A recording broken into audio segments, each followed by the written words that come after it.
Welcome everyone to the Pantheon of M. I am your host Ray, I'm Evie. and today, what are we looking at today? 1 through 7 of the Agents of S.H.I.E.L.D. That's right. This is takes place after the events of the Battle of New York, which is Avengers 2012, as well as the Extremis, which is Iron Man 3 version of the MCU film. So this is just a bridge. This is actually the first installment, if you will, to Phase 2 of the MCU. And it's the story between where it's situated. It's the end of that, Iron Man and the Avengers, and just before Thor: Dark World. So that's what the 7 episodes are really filtered towards. And it opens up with Coulson, because the biggest mystery box of what drives the first 7 episodes is the reemergence of Coulson. Because as we last saw him, he got shanked with a giant staff from Loki from behind, which separated his heart allegedly in two. And he was literally the glue that made the Avengers become the Avengers. Yes, exactly.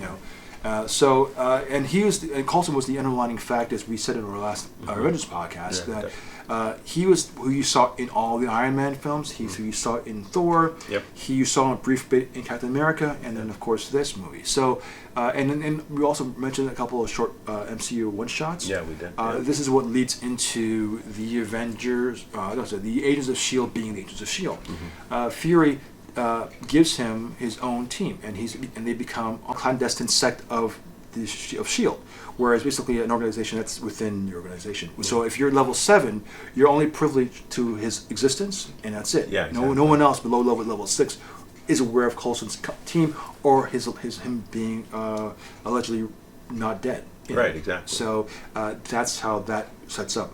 And he gets to pick his own team, like Grant Ward, a lone operative who is sent in to fix or remedy a situation, like a Liam Neeson in The Taken thing, where it's like, I have a set of skills that only I can do. Yep. Team. You also have the science team of Fitz and Simmons. Yeah. You have a hacker named Skye, who is considered an asset, but's collected on because of her ability to get into accessing issues, things that maybe through normal channels S.H.I.E.L.D. can't do it. Yet they have the best of the best technology, but she's able to hack into S.H.I.E.L.D. And finally, to round off the thing, you have Agent May, who, as far as we know, just rides the bus. Who is the bus is referring to the ship, the plane that they drive in, but she is also known as the Cavalry. Sure. We don't know what that means, but we do know that she is a force to be reckoned with. She has been known to take out multiple assailants with her hands. She prefers to do that, and she is very quiet and moody. She's like Spock, but dangerous. What about the science guy? He just got married. Well, there's Fitz and Simmons. Yeah, Fitz and Simmons. Did I not mention Fitz and No. Simmons? Oh, I'm sorry. Okay. Well, Fitz and Simmons, Jenna Simmons and Leo Fitz. One's a bioengineer, the other one's a technical genius. Both have multiple PhDs. Yeah, definitely. I just learned, recently that if you have multiple PhDs, it's not looked upon as being very favorable. No, I know. I heard that too. Yeah. Because they'll think, you have too much time. You're not focused. Yeah. But I thought that was cool. But if you got 2 PhDs, or one, that's all you really need. Really? But anyways, I'm digressing. I just saw this on some show. Like, if you got someone has someone, I think Banner has 7 PhDs, and they're like, if you have. I know 7 people PhDs, with 2 PhDs. Yeah, if you have more, it's like you're wasting your life, because that's so many years of your life. Exactly. Not focused. Yeah. That's what I just heard. I have 0 PhDs, and I appreciate anyone smarter than I am, because like this guy here, I'm not smart. Right. Anyways, going to Jenna and Simmons. Yeah, so that's the team of S.H.I.E.L.D. And so they investigate. Their purpose is to investigate things of unknown origin, to assess possible threats, alien or otherwise, and just to make a better place, a world better place. Yeah, exactly. So basically what S.H.I.E.L.D. is generally, like, they're the team that goes in after the fight of, like, the Chitauri fight, and they try to make sure, like an item 47, nothing's used to further commit crimes or make things go any worse than they already are. From 1 to 10, I'm going to give this a nice 9. They have little subtle nuances of humor brought in with the action. I thought just Coulson's humor, though dry as it is, it works really well in the series. Yeah, it is. Yeah, I'd give it like a 9 as well. I really like the series. It's pretty good. Yeah, and I think it's a great development of character study. Each episode gets to focus on an individual character. Sure. For instance, episode 6, it's called Vzzt. I can't know how you say any better than that, but like it's focused on Jenna Simmons, the bioengineers. She gets infected by a Chitauri virus.